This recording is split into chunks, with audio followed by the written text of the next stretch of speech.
And welcome back to Invest Comics TV.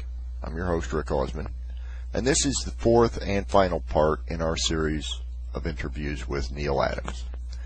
In the first episode, we talked about Neal's first job, how he got to Archie Comics and drawing the Archie joke book. And in it, he portrayed the clown of that series, Jughead, telling a Boy Scout how easy it was to build a fire rubbing two sticks together.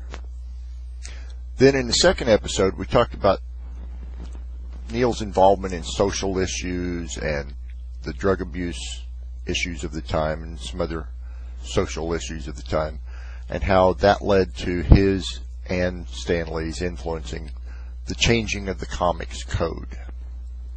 Then in the most recent episode, third episode, we talked about his efforts in the areas of animatics and motion comics, and how that could be the future of comics and how that could be marketed.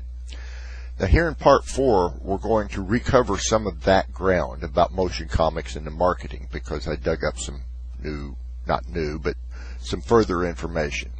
So we'll go with that, and then we'll also talk about his current project and some of his near-term projects. So stick around. It's going to be fun. Matter of time, we will see motion comics of our favorite comic books. Sure. It's just trying to kickstart the engine and to try to cause the companies to do business. See, comic book companies are used to, I do the comic book, I put it out on Wednesday, and if by next Wednesday I don't sell out of those comic books, I'm not making money. Right. That's not how you sell a movie. That's not how you sell a DVD or a CD. You do it with a plan, and the plan doesn't take a week. It stretches out over time. Like Disney, if you were to say, how does Disney monetize Snow White? Well, they're still monetizing it. Yes. And every time they 70 reissue years every later, decade, they're still making money on it.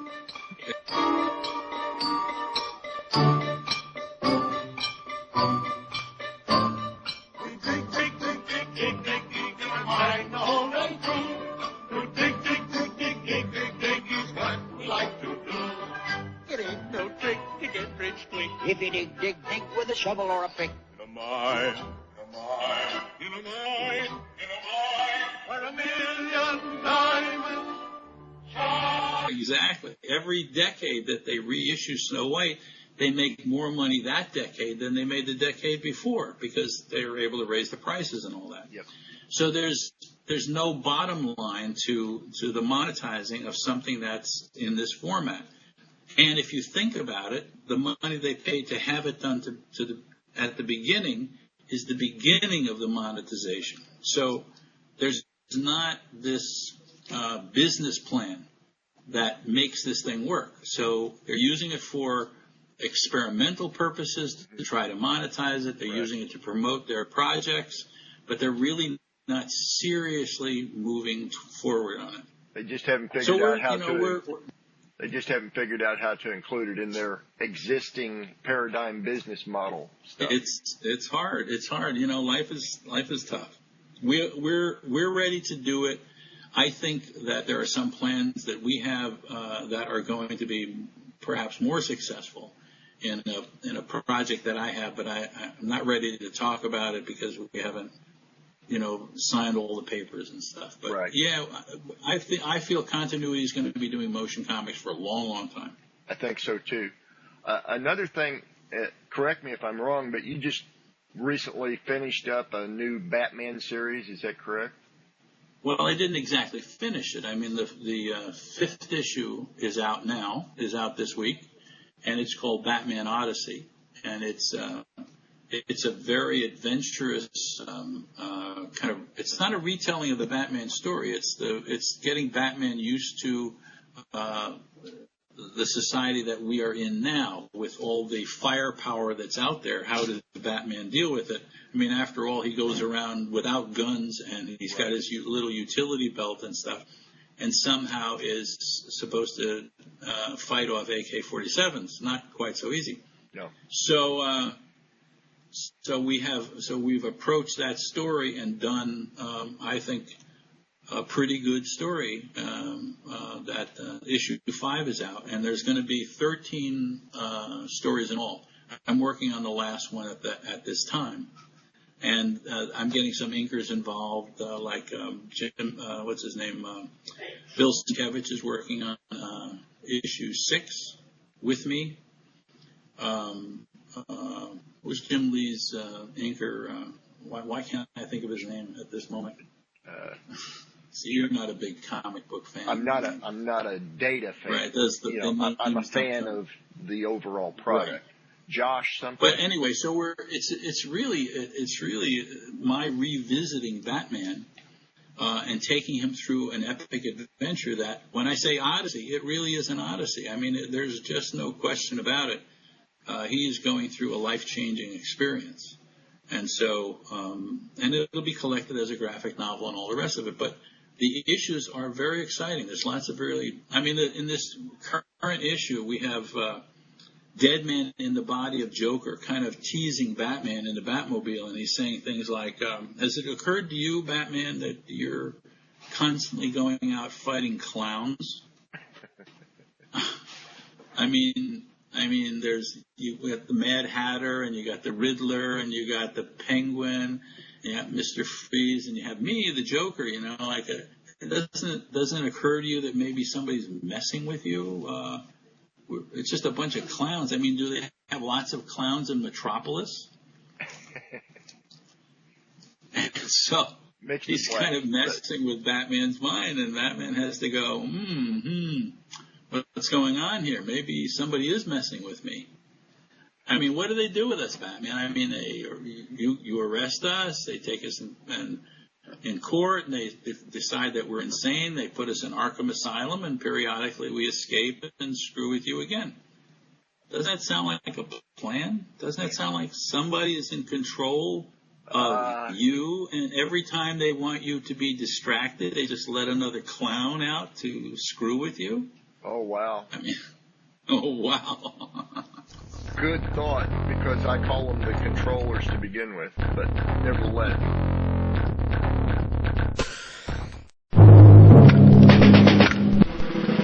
Discount Comic Book Service, where you can save 40 to 75% off on new comics, collected editions, graphic novels, action figures, statues, and other one-of-a-kind items from DC, Marvel, Image, Dark Horse, Boom Studios, Top Cow, Dynamite, and many, many more.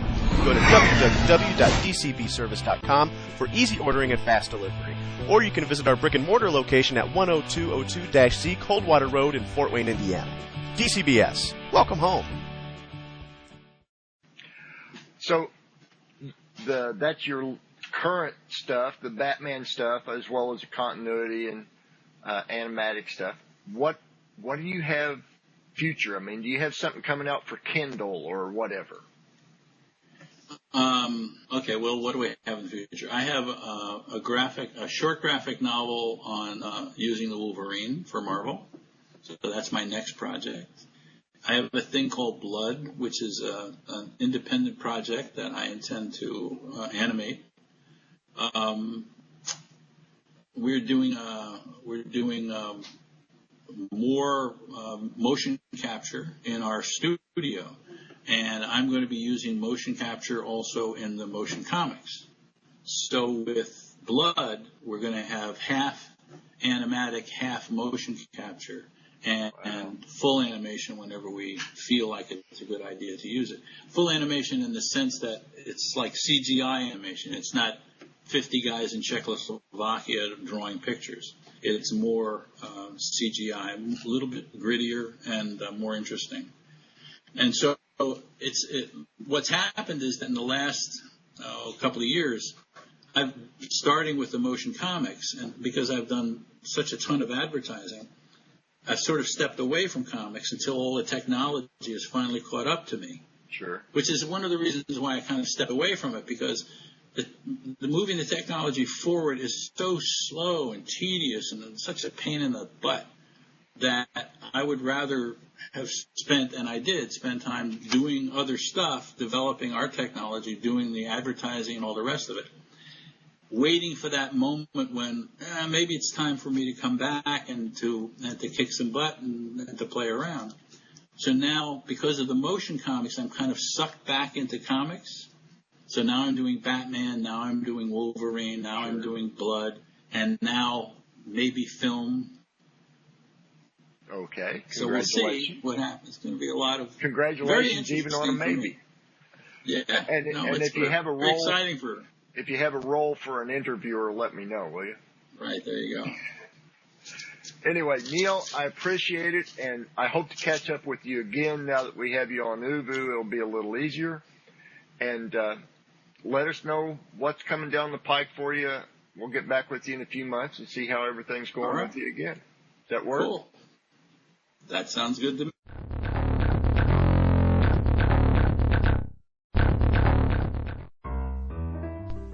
Here's a riddle for you. What do the California gold rush of the 1850s, secret societies, coded messages, mysterious 19th century flying machines, and an early 20th century outside artist named Charles A.A. Delshaw all have in common? The Secrets of Delshaw by Dennis Crenshaw and Pete Navarro. Go to www.secretsofdelshaw.com to learn more. So there you have it. That's our interview with Neal Adams, an icon, a hero in his own right, and a superhero to a few reformed drug abusers. He's a hero of mine for a number of reasons. First one being his dedication to his craft. He's done half a century of comic books and related artistic ability stuff. A fine man, a wonderful guest for this interview program. Now a bit of commentary. Neal started his career with the Archie comics, and one of the first things he did was, of course, Jughead. And I mentioned earlier, he portrayed the Joker of that series, telling a Boy Scout something he didn't really want to hear. Then we moved on to his current project, which is the Batman Odyssey. And in it, in the interview, he described a scene where he had the Joker telling this Boy Scout a few things he didn't want to hear.